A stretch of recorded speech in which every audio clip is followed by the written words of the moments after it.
सवाल आपसे ये है कि 2014 में जैसे ही मोदी सरकार आई थी, आपने एक बयान दिया था और आपने ये कहा था कि देखते जाइए धीरे धीरे कॉन्स्टिट्यूशनल इंस्टीट्यूशंस जितने भी हैं देश पे, उस पे आरएसएस और बीजेपी का कब्जा हो जाएगा।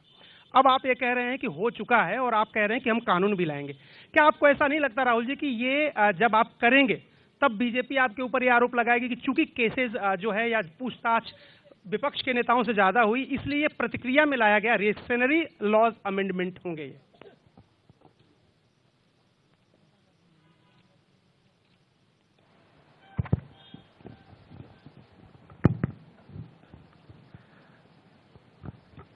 सबसे पहले ये समझना होगा कि हिंदुस्तान के राजनीतिक स्ट्रक्चर में हो क्या रहा है। आरएसएस ने और बीजेपी ने और खासतौर से नरेंद्र मोदी जी ने जो स्ट्रैटेजी बनाई है, उसका फाउंडेशन क्या है, उसकी नींव क्या है, सबसे पहले यह समझना है। नरेंद्र मोदी जी ने जैसे अदानी जी की मोनोपोली है पोर्ट्स पर, इंफ्रास्ट्रक्चर पर, डिफेंस में, वैसे नरेंद्र मोदी जी ने पॉलिटिकल फाइनेंस की मोनोपोली बनाई है। कैसे बनाई है? ED, CBI, income tax department का प्रयोग करके। अगर आप बॉन्ड स्कीम्स को देखें तो उसमें साफ दिख जाता है कि नरेंद्र मोदी जी ने, बीजेपी ने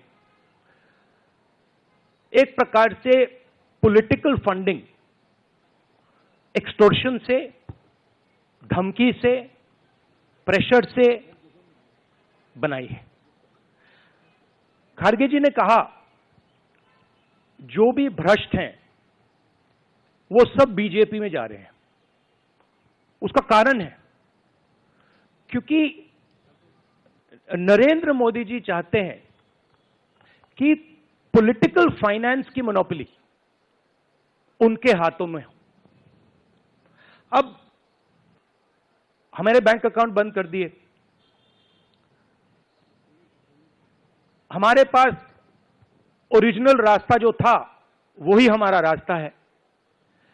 हम जनता के साथ जाकर मिलकर उनके लिए लड़ते हैं। ये जो मैनिफेस्टो बना है,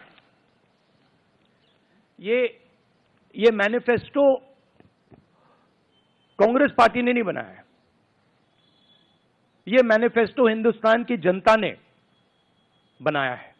हमने सिर्फ इसको लिखा है, ठीक है, और हमने सिर्फ इसको लिखा है। जो किसानों ने हमें बताया, खारगे जी को बताया, मुझे बताया, बाकी नेताओं को बताया, वो हमने लिखा है। चाहे वो रोजगार की बात हो, चाहे वो कॉन्ट्रैक्ट लेबर की बात हो,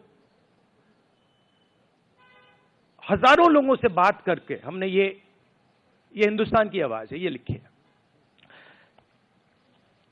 मगर जो राजनीति में आज हो रहा है वो क्लियर है कि सब पार्टीज को नरेंद्र मोदी, ईडी, सीबीआई, इन इंस्टीट्यूशंस को कैप्चर करके फाइनेंशियली मोनोपोली बना रहे हैं अपनी।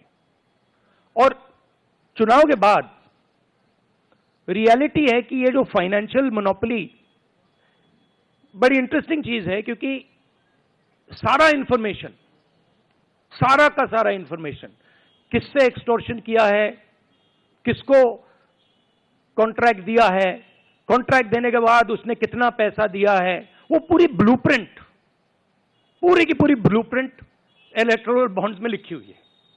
तो नरेंद्र मोदी जी ने आज नहीं तो कल ऑपोजिशन को पूरी chargesheet, proof sheet electoral bonds के थ्रू पकड़ा दी है। तो इसीलिए थोड़ा टेरर हो रहा है उनको, इसीलिए नंबर निकला है 400 पार। इसलिए ये महाराष्ट्र में हमारे नेता ले जा रहे हैं, हरियाणा में सब जगह हमारे नेता ले जा रहे हैं, क्योंकि इनको लग रहा है कि भैया अगर 400 पार नहीं 180 हो गई, 160 हो गई, 140 हो गई तो नैया पार हो जाएगी। Thank you.